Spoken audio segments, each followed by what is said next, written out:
नमस्कार, स्वागत आहे तुमचं आपल्या मराठी चॅनलवर। काल शिवसेनेचा 60वा वर्धापन दिन होता।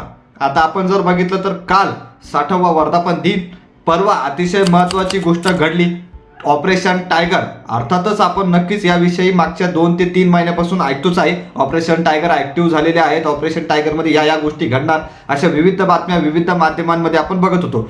परंतु मिळालेल्या माहितीनुसार किंवा आता शिक्कामोर्तबच धरू शकतो आपण, उद्धव ठाकरे यांच्या पक्षातील 6 खासदार हे एकनाथ शिंदे यांच्या पक्षात सहभागी होणार याला जवळपास शिक्कामोर्तब झालेला आहे।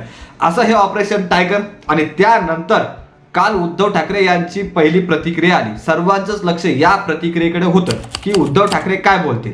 नक्कीच काल त्यांचं भाषण झालं, त्यावर नक्कीच आपण नजर फिरवणार आहोत की काय काय गोष्टी महत्त्वाचे त्यांनी वक्तव्य केलेले आहेत। भरपूर काही गोष्टी आहेत। मी पद सोडेल असं सुद्धा एक वक्तव्य त्यांचं समोर आलं, त्यावर नक्कीच आपण बोलणार आहोत। त्यामुळे अजूनही चॅनल सबस्क्राइब केले नसेल तर एकदा नक्की करा। चला पुढे बोलूया।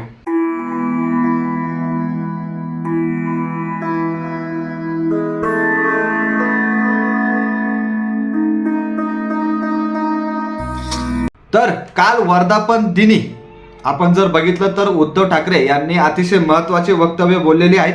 आपण जर सर्वप्रथम बघायचं झालं, ज्यांनी अजूनही न्यूज किंवा बातमी वाचलीच नसेल तर उद्धव ठाकरे यांच्या पक्षातील 6 खासदार, एकूण 9 खासदार होते आणि त्यापैकी 6 खासदार हे जवळपास फायनल झालेलं आहे की ते एकनाथ शिंदे यांच्या पक्षात जाणार। ओमराजे निंबाळकर हे कुठे जातात थोडासा प्रश्नचिन्ह आहे। भरपूर गोष्टी आहेत, परंतु सहसा आपण असं म्हणूया, आता ज्यांना माहीत नसेल तर त्यांना एकदा नावं वाचून दाखवणं महत्त्वाची गोष्ट आहे। तर ओमराजे निंबाळकर, त्यानंतर नागेश पाटील आष्टीकर, त्यानंतर भाऊसाहेब वागचौरे, त्यानंतर संजय दिना पाटील, त्यानंतर संजय जाधव आणि त्यानंतर संजय देशमुख, असे हे 6 खासदार हे उद्धव ठाकरे यांची साथ सोडली जवळपास असं आपण म्हणूया। आता पुढे महत्त्वाचा मुद्दा, यानंतर वर्धापन दिनी उद्धव ठाकरे काय बोलतील, या 6 खासदारांविषयी काय बोलतील, भाजपविषयी काय बोलतील, एकनाथ शिंदे यांच्या पक्षाविषयी काय बोलतील, याकडे सर्वांचंच लक्ष होतं। तर आपण जर बघितलं तर उद्धव ठाकरे यांनी सर्वप्रथम मला तो प्रश्न मांडायचा आहे की जो प्रश्न सातत्याने पुढे येत होता की उद्धव ठाकरे हे वेळ देत नाही, हा महत्त्वाचा प्रश्न आपण म्हणू शकतो। विविध खासदार हाच प्रश्न समोर लावतात, तर यावर त्यांनी उत्तर दिलेलं आहे। इथूनच आपण सुरुवात करूया। उद्धव ठाकरे म्हणतात, उद्धव ठाकरे कोणाला भेटत नसेल, कोणाला वेळ देत नसेल तर हा निवडूनच कसा आला। लोकसभेला प्रत्येक मतदारसंघात किमान 6 ते 10 सभा घेतल्या। प्रत्येक मतदारसंघात जेव्हा लोकसभाच्या निवडणुका होत्या, चालू होत्या, त्या संदर्भात जर आपण बघितलं तर ते म्हणाले की त्या काळामध्ये जवळपास 6 ते 10 सभा त्या मतदारसंघात, प्रत्येक मतदारसंघात मी घेतल्या, तेव्हा हा निवडून आलेला आहे, असं हे उत्तर उद्धव ठाकरे यांनी दिलं। आता पुढे जर बघितलं तर त्यांच्या भाषणातील अत्यंत महत्त्वाचे मुद्दे आपण नक्कीच पुढे बघूया। आम्ही सत्तेसाठी जन्माला आलेलो नाही, आम्ही सत्तेसाठी जन्माला आलेलो नाही, ती आमच्यासाठी जन्माला आली आहे, असं वक्तव्य उद्धव ठाकरे यांनी केलं। पुढे जर बघितलं तर एकही शिवसैनिक, या घटनेनंतरचं हे वक्तव्य आहे की एकही शिवसैनिक खचलेला नाही, तो आता पेटलेला आहे। ऑपरेशन टायगर नंतर एकही शिवसैनिक खचलेला नाहीये, तो आता पेटलेला आहे। पुढे जर बघा झालं तर हा सुद्धा आरोप होत होता की उद्धव ठाकरे यांचा पक्ष आता काँग्रेसमध्ये सहभागी होणार, तर त्याला सुद्धा त्यांनी उत्तर दिलेलं आहे।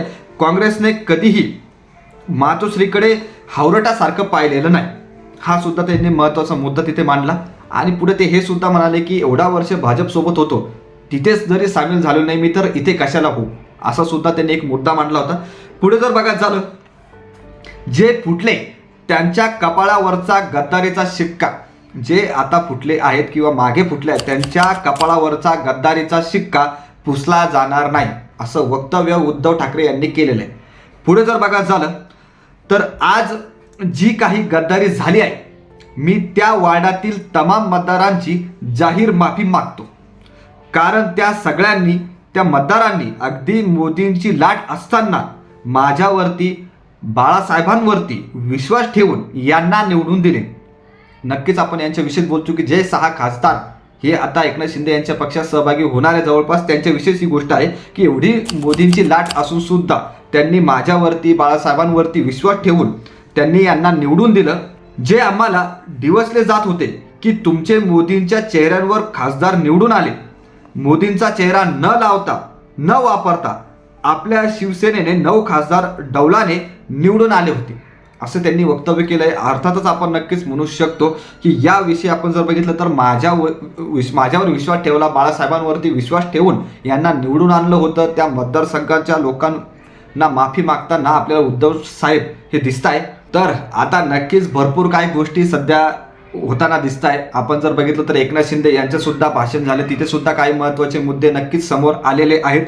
परंतु आजचा जो व्हिडिओ किंवा थंबनेल नक्कीच बघितला असेल की उद्धव ठाकरे काय म्हणतात, त्यावर मी पद सोडेल असं सुद्धा त्यांनी वक्तव्य केलेलं होतं की जर तुम्हाला वाटतंय की मी काम करत नाहीये, माझ्यावर काही भरपूर जण आरोप लावत आहेत, तर मी पद सोडायला सुद्धा तयार आहे असं सुद्धा वक्तव्य उद्धव ठाकरे यांनी केलेलं आहे. परंतु त्याविषयी नक्कीच नाही म्हणताना जनता आपल्याला दिसतीच आहे, तिथे सुद्धा होती, त्या व्हिडिओमध्ये तुम्ही बघू शकतात. तर भरपूर काही गोष्टी सध्या राजकारणात घडताना दिसत आहेत. त्याच संदर्भात जर आपण बघितलं तर मी राजीनामा द्यायला तयार आहे. त्या संदर्भात ते म्हणाले की मला नेतृत्वाची कोणतीही हाव नाही. माझ्या नेतृत्वावर होत असलेले आरोप तुम्हाला खरे वाटत असतील तर मी या शिवसेना पक्षप्रमुख पदाचा राजीनामा देण्यासाठी या क्षणीही तयार आहे. माझ्या जागी एखादा सामान्य शिवसैनिकाला त्या पदावर बसवा असं वक्तव्य त्यांनी केलं. नक्कीच यानंतर भरपूर काही गोष्टी घडताना आपल्याला दिसत आहे.